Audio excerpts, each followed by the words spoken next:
up? Bankroll Tim. Bedded up. A little chilly out here.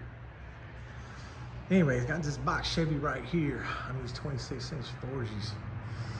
It's been frame offed. It's been frame braced. It's got a LS. Got a turbo. It's got all new suspension. I'm gonna adjust a whole bunch of things on it. So some more quick work in and out. Front spring is only a 350, and you know, that's the type of spring that you get on a level 1 kit. So that's why I say about these level 1, level 2, level 3 kits. I don't believe in that. I don't think they work. Yeah, you can change out this, you can change out that, blah, blah. But of course, this sway bar, I mean, this dude's been building the car for a couple years now. This sway bar, I don't know why it's red. I don't care for it being red, but it's not a big rim sway bar. So it's not narrowed, whatever. Bought it before. I think it is a QA1. I think he did say it is a QA1. But, so yeah, the springs are at 350. That's what comes with level 1 or level 2 or some shit. You guys can see, let's see. Should be able to see that it says 350. We know, you guys know. 550. 550 on box Chevys for a 26, 28. This is a 26, like I said, this is a 4G.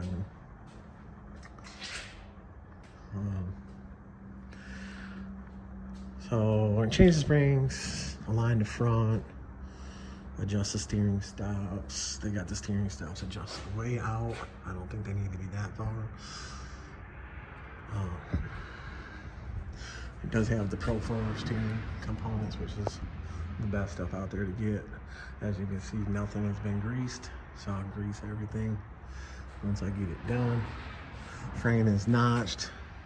26s you don't have to notch, but he is saying he's going bigger or deeper, bigger and wider and deeper lip or something later on. I don't know. Anti-roll is the 3/8 one, and you guys know what I said about the 3/8 one being on box Chevys. They break the arms off. Most of the time they break the arm off of the right side. It's just too heavy of a car for a basic steel. You want the billet one, you get the billet arm, you get the 1/2-inch bolts, you get the 1/2-inch lengths, the bearing. So he's gonna buy that trick chassis on Monday, buy the springs Monday, have it shipped to me. This is Saturday. Coilover brackets. The rear end is to the driver's side, or to the passenger side. You can see outside the rims, outside the car. Windshield for space on that side. That's how you can see it's way under. So the rear end has to be moved over to the left, split the difference. But the coilover, as you can see, is on a little bit of an angle. Top out, bottom in. This one's kind of straight up and down. So if I move the rear end to the left, that is going to make both coilovers angle down nasty. So I'm going to cut these brackets off. The rear end side, I have a 9-hole brackets over there, plenty of them. I'll put those on here, and I did measure from the bracket to the backing plate in here, and it's a 1/4 inch difference from side to side. So change those brackets, square that up, square the rear end up, set the ass end down, adjust all that. This frame brace setup, you know, was all put in.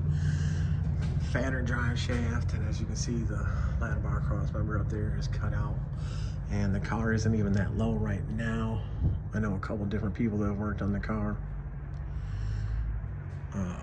That, you know, when I do mine, I go half the frame, I go underneath, and I do that because of cars needing to sit down or this or that. Now, if it had 28s on it and where it sits now on the ground, maybe the 28 would sit right, but this car is all set up to tow. The frame's notched in the back. You don't really need a frame notch for this wheel with a 7-inch lip, but he says, again, going the fatter lip or fatter wheel, whatever, all good. I'll go through and set these. We got bearing plates on the back, and you really don't need bearing plates on the back, but there's no bearing plates on the front. So I'll probably just take these bearing plates. Oh no, I don't have to take none of this apart. I have extra bearing plates here, but the front's definitely put some bearing plates on there. They tied all this together real nice. They wrapped this, so that's all good here. It's for the lower torque box, because we know this pushes up. The frame notch being here, and the frame's real thin right here, we know G-bodies break right here. Well, it has no brace from here to the upper tray. And the uppers all brace together. It's got plenty of tubes up there. They went down the frame rail over there, you know, so it's all braced real, you know, real good. But this area is weak right here. So I had him, either he's gonna get the tie bars, so Hotchkiss or UMI, or I think Church Chassis makes them, but tie bars to where it bolts into the upper, bolts into the lower, goes through here. Might have to trim this out a little bit, because this is only on this side for the heat shield for the stock exhaust. Don't have it on this side. Yeah, changes the anti-rollout, square up through your end. Oh, I just noticed that it has the e-brake brackets on here, so the e-brake stuff's probably on here. And this is what's real funny, guys. The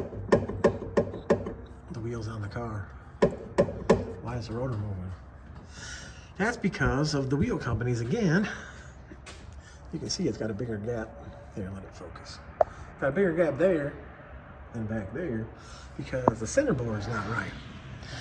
Now, when they start making these wheels, nowadays, they make that center bore small for like Camaros, Chargers, Challengers, shit like that, because they got a smaller center bore. So this axle, when they ordered it, if they had the rim already or this and that, they should have ordered the center bore to match the back of the rim, and then it went straight on. But it is a little bit narrower, so he can get away with running a 1/2-inch spacer, and the All-Star spacers will accept. Oh, you know what? This is 4 3/4, so the 1/2-inch spacer would have to be drilled out. So 11/16 on the spacer to be able to space the wheel out. Once we move the rear end over and have it in the correct spot, we'll be able to space it. But yeah, the hub and the wheel's tight. So the hub don't fit the back of the wheel. So your rim companies, again, most of the time, if the car has a 4 3/4 bolt circle, it's gonna need the bore, center bore, to match up to stock box Chevy, G-body, shit like that. So I don't know if it's something that they're missing or not understanding, but I've seen it a lot.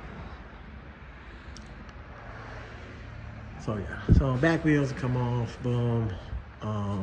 If I have to grind on the axle a little bit, grind on the axle a little bit, or put a couple of wheel spacers on there. I don't know what's gonna clear that 5/8 stud, but I'll figure it out. I mean, this is what I do.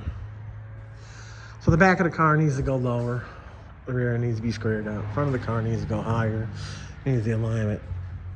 So yeah, that's what I'm starting on this, y'all. So I'm trying to get this done within a couple days, but I'll be back on it. I'll be back. All right.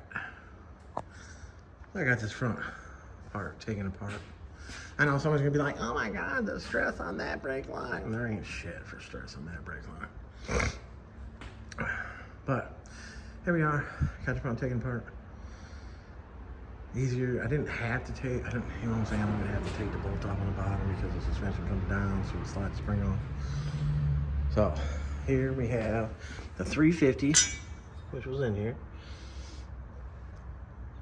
which is most likely a level 1. Definitely a level 1 kit, which that's why, I mean, yeah, you can get the kits and then you can upgrade, blah, blah, blah. But 550s. 550s for 26s, 550s for 28s, blah, blah, box Chevys. 10 RP 550 Viking spring. As you can see, powder coated black, because Viking stopped doing silver. They only do black now. So a little more contrast to the front, I guess. You know, controllers are black, shock silver, the frame silver, blah, blah. So a little more black in there.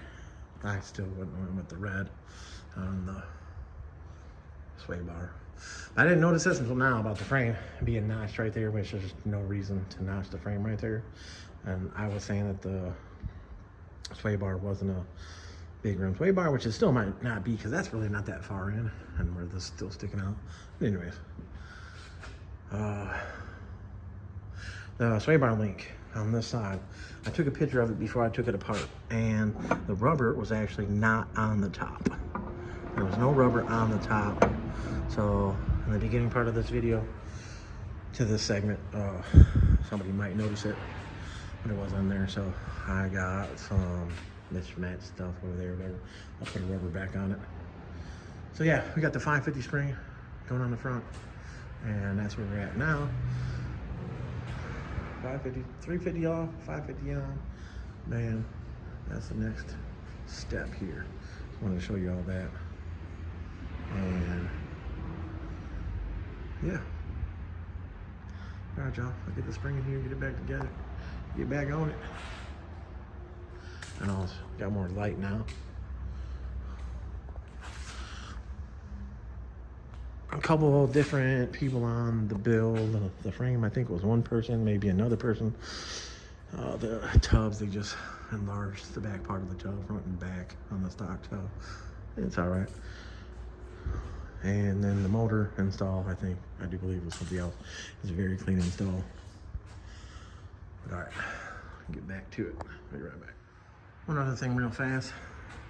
As you can see, the ton of anti-seize on here, and then just the stock shim that it comes with, no bearing plate.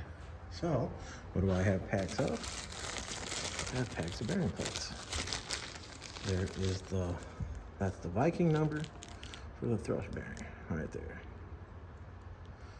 Oh, excuse me. That says QA1. That's the QA1 part number for the bearing plates, thrush bearing for that.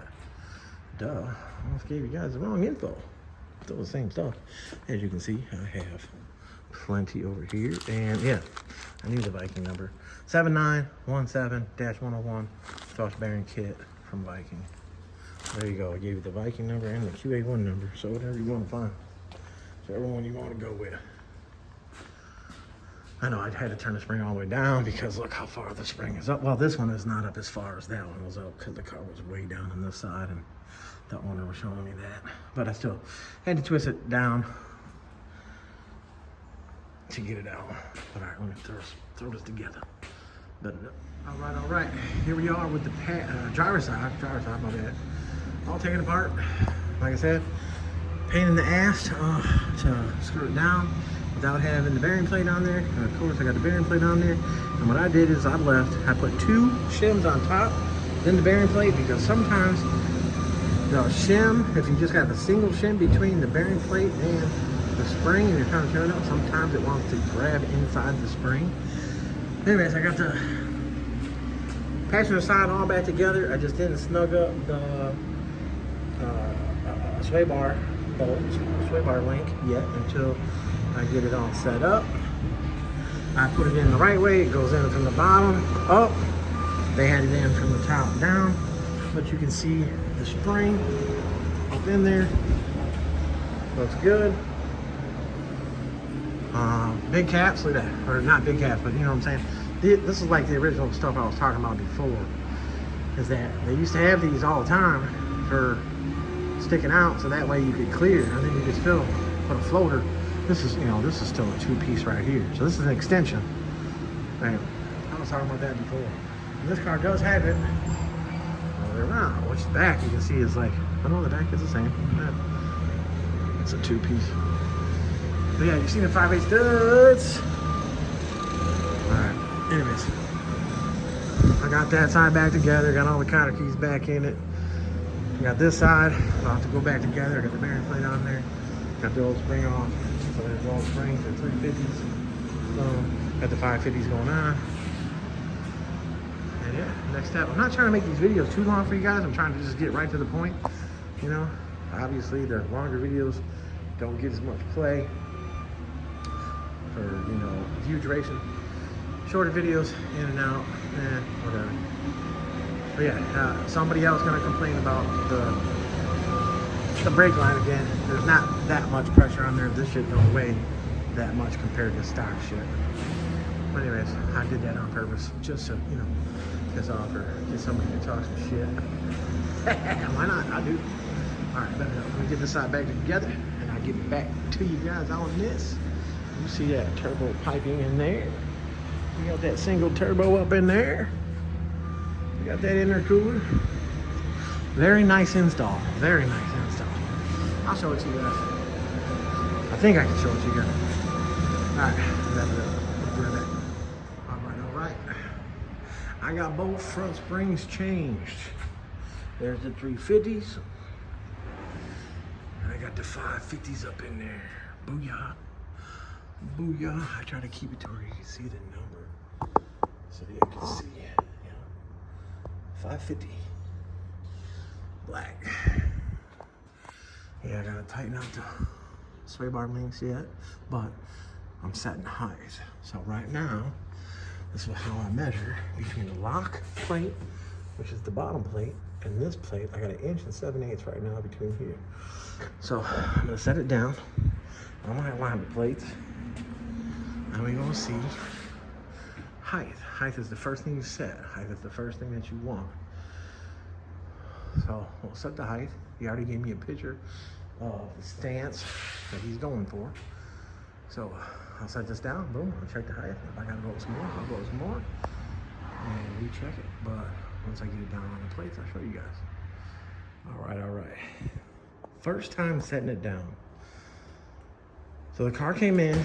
I didn't video it when it first came in, but it came in and the left front was sitting way lower. But the left front spring was not adjusted up as high as the right front. So that's what we were going off of, that why it was off. And the owner, but anyways, that's it sitting down. It's not on the lift. But like the back's gonna go down, obviously. Once I change all that, we did get different springs for the back. But the front is way up higher than what it was on this side, on the right side. But for some reason, this side is still showing tucked a lot more. So something in the back has to be throwing off the front. And the reason I say that is because look, what do we have over here that's heavy? We don't have, if anything's more heavy, look, we got the turbo and everything over here. So this is heavier. So this side should be down more than that side. I guess the one thing I gotta check, I'll make sure the right front spring is in the pocket on the top where the fingers are.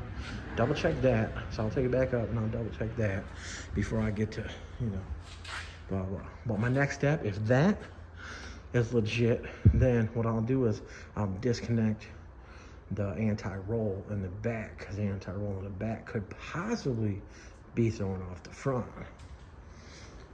Even though it looks like all that stuff was even, when I saw the car in the air, I could see that the right rear, you know, in the air, you could see the right rear was separated more, meaning the rear end was hanging down more on the right rear than the left rear.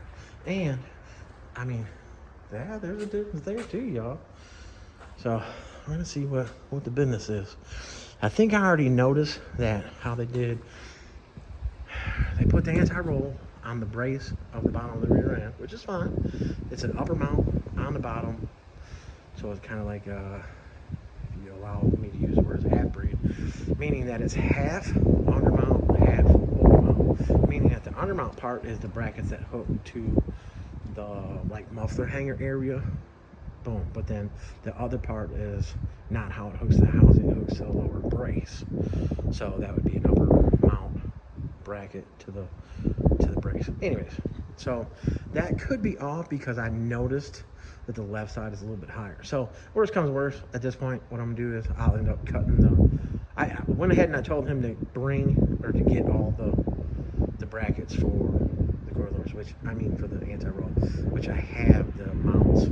How the anti-roll mounts to the chassis, or chassis up to the frame, has the 2 brackets with the 3/8 holes, got the 3/8 holes in the caps of the anti-roll. So if I have to readjust that, I can readjust that. That's why you guys will see me putting yellow lines, the paint marker. I'll put a line on the tube, I'll put a line on this, I'll put a line on that, you know, parallel, horizontal, vertical, so I can line up stuff. So, I mean, the whole overall of the left side. So if the back's off a little bit, it's going to throw the front off. So, and you can see there, the car's empty. And then we also have the battery on the back right. It's not that big of a battery, but the car should actually be leaning to the right with the turbo being in the front and both front springs being the same height. All right, I'll double check all that and I'll be right back with y'all. All right, this is what I mean by disconnecting. So now I have the anti-roll disconnected to where it's not gonna put pressure. So as I was twisting that side up, but this is what I'm talking about. If you look at the bar, right? If you look at the anti-roll bar and you look at the brace, right?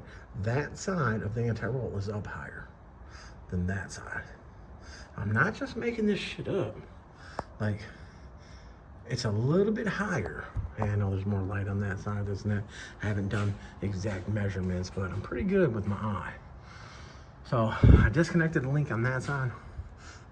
And like I said, we got the billet anti-roll going on here, which, you know, is the billet, the fatter section here.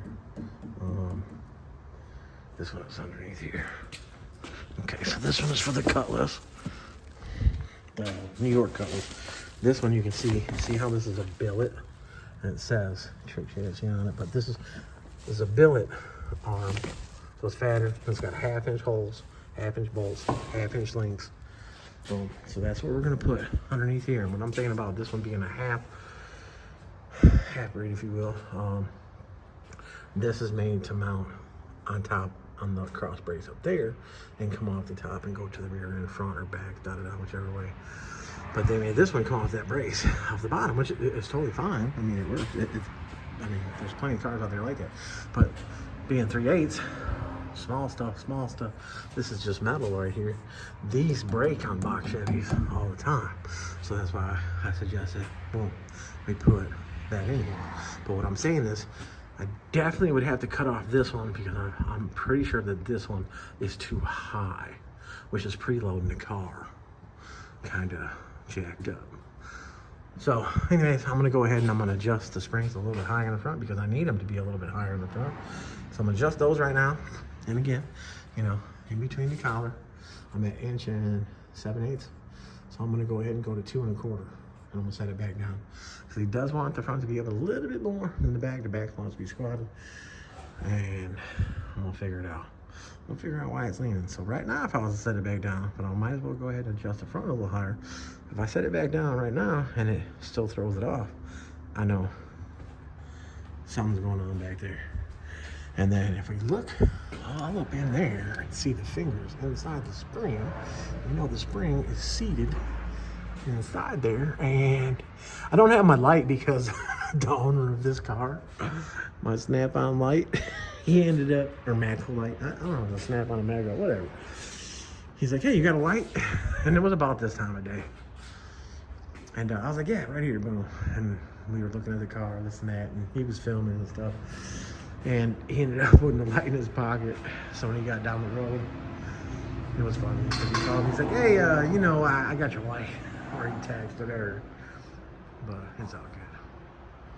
At least he admitted that he had it. I'd have been running through the shop like, where the hell did I put it? Oh, I must have left it underneath that car. Oh, this and that. But at least he told me. That's good shit. But all right, let me figure this out. Be right back. All right. Booyah. So, got the car down on the plates again. Got the front springs adjusted to collar gap with the lock plate of 2 1/4 on both sides. The front left is still coming up a little short on height. I don't have the sway bar tightened up yet because, like I said, I'm trying to figure out why So here's the one thing about the back is that this tire is flat, and there's a 3/4 inch difference on the back. So it could be just the tires on there to tire up. Figure out that. And then the next thing I'll check on the back is the spring height. How much they got the spring adjusted in between the collars. So I'll go back up with the car and show you guys that after I put some air in this. As you guys can see, the leaves like to blow in here. So I don't like that about this shop, but whatever. All right, I'll be right back. All right. Back left tire was completely flat. Actually, it had 0 pounds in it. I didn't check this one because obviously I had to load up. This tire was down to like 16, and the left front tire was at 6. So now I put 40 in these tires just for now because they leak. I don't know how long they've been together. I don't know who checked them last, whatever. Car's been being built for a couple years now. So before I aired up the back left, there was 3/4 inch difference from side to side. I aired up the back left, and now it's showing 1 inch difference in the back. And as you aired the car up, you could hear the creaking and cranking and whatever you want to call it. Creaking. But this tire was flat too. So the reason I'm wanting the car to be level is when I set the alignment in the front, I need the car to be level. You don't want this preload and this and that, whatever. So now the next step right now, because the front is 3/4 inch difference, this side's higher than that side. And it's basically what it was before I aired the tires. The front was basically the same. I think this one actually was less air than that one, which, whatever, nothing big of a deal. That one you can totally see it's got air in it. So now I'm gonna take it up and I'm gonna measure the spring height in the back and see if that's where my problem is. I probably already said that, but got cut off by the wife walking out here, asking some questions or bringing me some tea so I can sip on my tea. No. All right, be back in a second. All right. So I went and I took this right back spring, and they were off 1/4 inch, so the driver's spring was compressed more than the right side. So I released this one some to see if it would bring it down, and I preloaded the left front, and I got the car within a 1/2 inch in the front and within a 1/2 inch in the back. So damn, the army truck just went by. But anyways, what I'm saying is the car is something's tweaked somewhere. Maybe when they put the frame bracing in, they didn't have the frame on 4 jack stands and had it leveled out. Maybe that's what happened. I don't know. Maybe the frame was still in the car when they put the first brace in. I don't know. Where the hell it's off, but front could be off because look at the fender. The fender's not adjusted. Nothing's really tightened up. This it's all setting together. So the front could just be fenders, like this one, the gap, but the bottom's not bolted. So that could be what's throwing me off in the front, so I'm not that worried about it. When the car gets painted, like this fender to me, this front corner looks like it's a little bit higher than that side. So I don't know, maybe that's throwing it off. Once the car gets painted and all that, and they align the body panels, But I can get it within. No car is ever perfect. You can go up to any brand new car and measure all 4 corners on level ground, and you're probably going to see a discrepancy in it. I know I've been doing this a long time. But all right, I'm gonna go ahead and, like I said, he gave me a picture of how he wants it to sit, so I am going to lift the front up a little bit more and do the alignment from there. And the first one I do is camber. So I'll get that wheel to go in the top, but I do caster kind of at the same time because I'm gonna shim the back bolt. So I'll start with shimming, which they got like a washer in between the shaft and the bolt. I know I was trying to focus on the tube, but you can see what I'm talking about with the alignment of the upper control arm bolt. Somebody was like, oh yeah, you can twist the shafts. Yes. The bolting style upper control arm, like what is on this one's got the 4-bolt upper control arm right there, or ball joint. This shaft on this arm is twistable. So when you twist the shaft this way or this way, you know, all the way, you'll get the arm to sit in or out more, the ball joint area. These arms that have that ball joint, they don't have the adjustable shaft. So that's another thing that sucks with these. So now if you had the Pro Touring ball joint like this, and you had the shaft where you could twist it out more, with bigger rims, you'd be able to set a lot more alignment, you know, more degree and shit like that. More adjustability, always better. This side you can see more. So see the bolts, and then those are not the original bolts. So that means I'm gonna have to put a ratchet and socket on the inside, you know, on that side, and then do the ratchet wrench on that side to put it together. But I don't have to take it all the way off, so that's fine. But yeah, that shaft is not reversible. It's not adjustable. It doesn't give you a bigger gap to one side than the other side. So I'm gonna be like, oh bullshit, blah blah blah. Anyways, all right. So I'll get to alignment. Somebody's tearing it up. I know y'all heard that.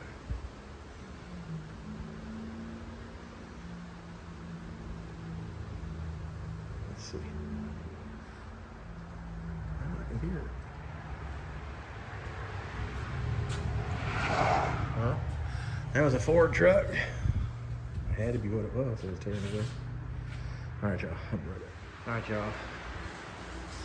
I got the camber, caster, part of the alignment done. And I gotta do the toe in, toe out. Well, I gotta tighten up this back bolt. Like I was saying before, you gotta use a ratchet on the outside and the wrench on the inside. I gotta tighten that up. Oh yeah, camber, caster. Obviously this side turned out a little bit. So I'll do the toe in, toe out. And then I gotta tackle the back. I did get the car to somewhat level out. I think the front's like a 1/4 inch off, the back's like a 1/4 inch off, but off. And of course, the way the fenders are. So, all right. So I had a set of black springs here, 550s. So I was waiting on this stuff to get here. So that's why I was able to get the front done. Now got the 550s to replace the brand new ones I just put in the car. So those go back over there on the table.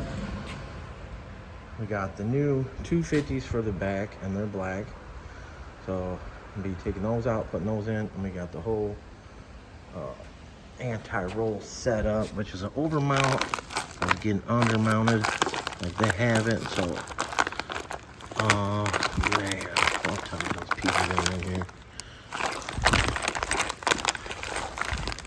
All right, I gotta open that up because it doesn't look like the mount pieces for the bottom of the car are in here. That's gonna piss me off. I thought when I first looked in there they were in there, but they're not in there. So that means I'm gonna have to call.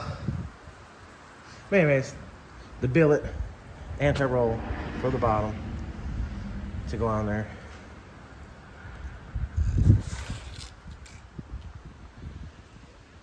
Yeah, because see, they gave the tabs like that, which this one. I made it clear too. But anyways. Alright, let me get this up. Get the back stuff. Well, tighten up the front and do the toe in, toe out boom. And that's basically where the front's gonna sit. You can see it looks like it's still a little bit of an angle. I know a lot of the stuff that I show with my phone always looks like it leans a little bit to the left, but like I said again, when they put the frame brace in, maybe they didn't have the frame squared. I don't know. But not that bad. A lot of cars out there are a little off. Nobody knows it unless you bust out a tape measure and start being too technical. But all right, let me get this together and get back to you. You guys hear that? Hooked up to the Bluetooth on this old ass Sony right here. Anyways, beep, boom. Whatever the fuck I want to call it. Anyways, check this out. I'm a little heated. Anyways, you guys can see how it's sitting. Alignment is done, towing and tow out, camber caster, change the front springs, adjusted the sway bar, all that stuff in the front. Greased everything on the front except for the upper control arms and the upper ball joints. I'm about to do that. So, got the springs changed in the back as well. I probably should have left it up in the air, but this is the first time I set it down. And just by my adjustments in the back, changing the spring, going down 2 holes, I didn't end up having to change the brackets. The brackets are only basically an 1/8 inch off, not a 1/4 inch off. And the way the wheels were not hub centric, because the axles actually have the bigger hub, to where when you put the wheelwood rotor on there, you don't have to have that little adapter to go on the back of the rotor. Well, this wheel is not to fit the bigger hub, so basically it would be a 5-inch hub, 5-inch bolt circle collar hub, this and that. So the 4 3/4, the little step bit, little step spacer, I got some around here somewhere. I probably could look them up, but you guys got to know what I'm talking about. I'm not just making shit up. But anyways, I just fought with these springs and coilovers to get them out, because these guys used a bolt that was 1 mile long up in the top. One side had a smaller nut. Then it was still a jam nut, but it wasn't a nylon jam nut. It was a thinner jam nut. So anyways, what I'm saying is, my battery's dying. What I'm saying is, it was a bitch to get them upper bolts out, to get the shock out, to change the spring. It was a bitch. So I went down 2 holes on the brackets of the adjustment. Have the spring set at the 12 inches. So in between the shock, the bottom plate, top plate of the shock, it's at 12 inches where the spring goes. Boom, the spring is 12 inches. Bam. So with the car sitting down right now, everything's set. The car was doing that leaning. The steering wheel was turning left a little bit. But anyways, that car was doing the leaning a lot for a lot of little reasons. And another reason I found out is that the right front shock, double adjustable Viking shock, you have 19 positions from 0 when you turn the knobs to the right. I've said this 100 times. For some reason, the right one was turned all the way up. Both of them, compression and rebound, were turned all the way up. The left side was maybe half the way, or it wasn't even adjusted. It was maybe a couple clicks. So I don't know if, from looking at it underneath, if somebody just got it backwards, but I don't know why. Maybe they wanted it to be at 0 and left hand, right hand, this, that, whatever. I don't know, but I think it was putting more force on the right front. Right now, I do not have the anti-roll hooked up, meaning I have the bar on there, which was only an 1/8 inch off on the brace underneath. These are what I ended up going with, which was just from the parts store. 5/16 spacers. They had a big enough hole in them to clear the 5/8 studs. So that's all on there. Now the hub sits on the wheel, the wheel sits on the axle, right? This and that, it's flush, it's not wobbling. That's what was giving me the measurement from the outside of quarter to the wheel. So this one must have been in, that one must have been out, making me think the rear end was, the rear end ended up only being an 1/8 inch off, but I was able to adjust all that. So the work that was done was on point. They must have been using a tape measure. That was an idiot tape. That's a joke. But anyway, everything did measure out. The car has absolutely no weight in it. So that's why the back end, the rear of the car is just a little bit higher than the front. The front basically does have most of its weight, but once you put the overall weight in it, the dash, the interior, the seats, this, that, whatever, the sounds in the trunk, the dyno mat, this and that, will the front need to be adjusted? If anything, it would just need to be the springs turned up, maybe a 1/4 inch, maybe, because they're 550s now. 350s, you would have probably had to turn them up another inch. They'd have been maxed out, and the front of the car would have fell over time, over a couple weeks, whatever, with the weight going up and down. So anyways, I was just heated a little bit ago, throwing wrenches, cussing these motherfuckers out, about this, about that, about this, about that. Of course, I had the car up in the air, and I'm up in there trying to get the bolt out of the top to get the shock, the coilover down, and man, I was getting mad. So anyways, either he will take the rims and have the rims milled down, or he could have whoever, this car's from Indiana, they could have whoever mill the axle down for the axle to fit the back of the rim. He is going to go fatter lips or something later, so I guess he can deal with that later. That 5/16 spacer, wheel spacer, is not going to hurt anything. There's so many people, oh my God, you can't have spacers, oh, this and that. Oh. Anyways, you got 5/8 studs. Everything fits on there tight. The wheel fits on the studs tight. It works. It's got power. I don't know exactly what size the motor is, but it's got that single turbo, and it's a pretty big turbo. Sounds healthy as hell. I might get a video of it. Tomorrow's Halloween, so I'm not going to be messing around with anything tomorrow. But my baby Jello got her school stuff. We're going to do that and obviously take her trick-or-treating. That tells you what today is, y'all. So I've been messing with this a couple days. The parts came in from Trick Chassis. You guys seen that in the earlier little piece of video. The two pieces that weren't there were the pieces that hooked the link to the underside of the body where the muffler mounts or whatever were to go. So I talked to Alex when Trick Chassis, he's sending those out to me. Basically, they're only like 60-something miles from me up in Wisconsin. So they'll be in the mail next day. So I'll have them definitely tomorrow evening. And I'll bolt those on Friday. Adjust the anti-roll, square up the back end, which right now the ass end with these springs in it. So we went from, remember we couldn't see the spring rate on these. And he even said he thought they were 170s. So you can see they're really thin. So when we look at the number on here, it took a little bit, oh, there we go. So I don't know if you guys can see that, but it says 175. 12 DP 175. I know it's like rubbed off, but I don't just make shit up, but I mean, you guys can. 175. Anyway, so 175's off, 250's on. Viking does not make the silver powder coat no more.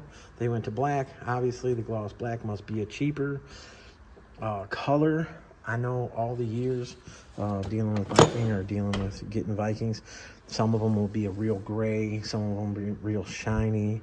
The powder coat, depending on when they go in and out, this and that. I've had ones come before. You know, you got, there you go, box. So those are fronts, they're black. But depending on when they came off the assembly line or when they went to powder coat and got boxed or whatever, one would be shinier than the other, shit like that. A lot of reasons why people start or stop doing certain things. The black, I think, is fine. Like I said, if you look in there, you know, you got a lot more contrast.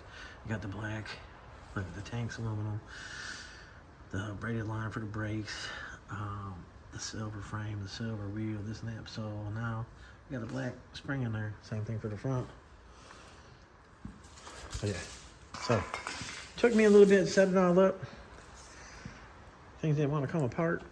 Don't use the long bolts on the top. I don't use spacers on the coilovers in the top. A lot of places do. Sometimes it's easier to get up in there with it wider, with the tabs wider apart, so that way you can weld, because you have to weld the outsides and the insides. Even if you only get 3/4 of the outside and 3/4 of the inside, you have to weld both. A lot of these places, a lot of these guys, a lot of these younger shops, this and that, are, you know, whatever. You can see, okay, I am the hands-on. I am the owner. I am the builder. I am the fabricator. I do it all, so I know the ins and outs. A lot of these guys sit behind a desk. A lot of these guys run around, pick up parts and stuff like that, blah, blah, and they don't double check their workers' work and this and that, and they don't know which way. So who knows? There's a lot behind it. And maybe they're just trying to get the car out the fucking door. Oh, fuck that. We're losing money. Get it out. I don't give a fuck. Blah, blah. I don't know. But I just see what I see and know what I know in all the years. Fighting with all the shit and seeing all the shit that comes from other shops and blah, blah, blah. So anyways, whatever. Maybe I'm ranting. Maybe I'm pissed off still. Maybe my blood's still boiling. Whatever. I don't give a fuck. Shorter bolts on the top. Box Chevys have a very tight spot up there to put that coilover up there. Another reason I use the super drop boxes and stuff like that, so that way I don't have to go as high up with the coilover. I use a different coilover. These are C209s on here, which are a 12-inch. Like I keep saying, I use a 207 shock, which is just a little bit shorter. The 10s I used to use, which was a 217 on the Viking, they come out to be too short. So if you look at some of the cars, the G bodies and shit like that, if I put the cross brace up higher, then I ended to put the coilover strip on the super drop box higher, which now I put everything lower, put everything square to the bottom of the super drop box, this and that. I use the C207 shock on the back. When I reference all these numbers and this and that, I'm talking about weld-in brackets and stuff like that. I'm not talking about no bolt-in shit. I hate bolt-in shit. Yes, I'll do some bolt-in shit. And if I had to make me some brackets to make the bolt-in shit more adjustable, I could do that. So, first time I set it down with the springs being set at that, with this, that, whatever, boom. So going from the 175 spring to the 250 spring, the ass end of the car, first time I set it down, all the measurements of the cross brace and all that shit that they did to the car, to the frame, this and that, everything measures out to the rear end. It's squared up. Everything's within an 1/8 inch. So, I mean, tons of shit out there that, you know, within this, within that, whatever. So they actually did measuring all that stuff right. So in the beginning of this video, when I was talking shit and this and that and saying woo woo, I mean, hey, players fuck up too. But the 250 spring is going to show, it's going to level out more. It's got more pressure on the left side, more pressure on the right side. So boom, the car is actually sitting. I ended up with the back adjusting the right spring, last on the left spring and this and that. And I ended up getting the back to be 3/4 of an inch, so that the driver's side was a little bit lower than the passenger side. But now with the 250 springs in there, first time I set it down, boom, pushed it up and down, measured it. It's the same number on both sides. So most likely that helped with the front. I didn't double check with the measurement on the front, but I preloaded the spring on that side. And I know it looks like the wheels turn this, that, whatever, but it is turned a little bit that way. But it's all good. It's all good. I'm gonna grease the upper control arms and the upper ball joint. I still gotta do that and put those things in it. And basically the car is ready. Tighten up the back jam collars on the springs where they're at. And yeah, so today's Wednesday. I'll finish it up Friday and be daylight when I finish it up. And we will get the car outside, out here, go around the car, this and that. I mean, probably have my kid back it out. It's got, you know, that bucket or tote, whatever, sitting in there. Obviously, my fat ass in there. If I was sitting in there and I fucking fall over from touching the gas, you know, turbo, LS, whatever, you know, thinking the worst. I'm better with the camera than he is, so he can get in there and he can, we got to go over a couple things, but he can go over and he can back it out and turn it around, shit like that, and I can send it. But all right, y'all. I will be back with the finished product outside. Bet that up. All right, y'all. There it is right there. The man came to pick it up. Got the stamp that he wanted. Got everything gone over. Everything squared up.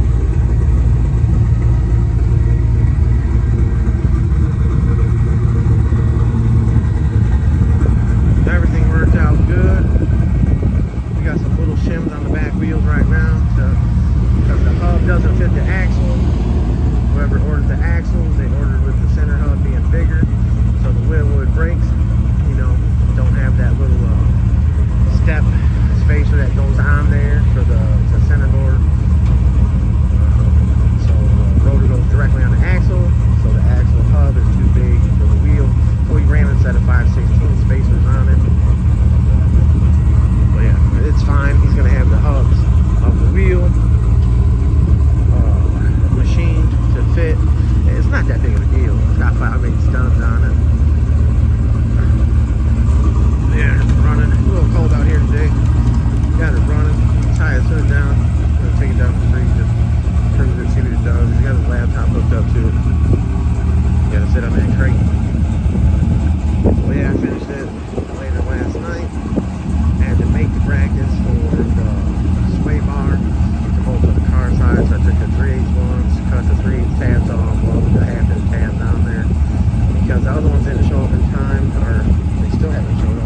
they might be in the mailbox today.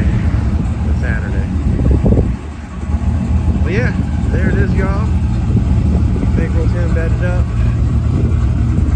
Go on IG.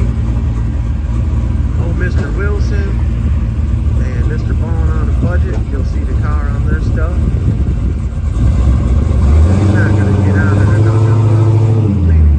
Wow. You guys get to see it. The brakes ain't even moving. Yeah.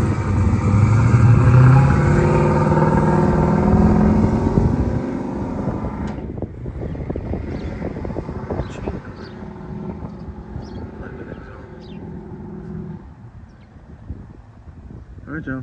There it is. Bye-bye.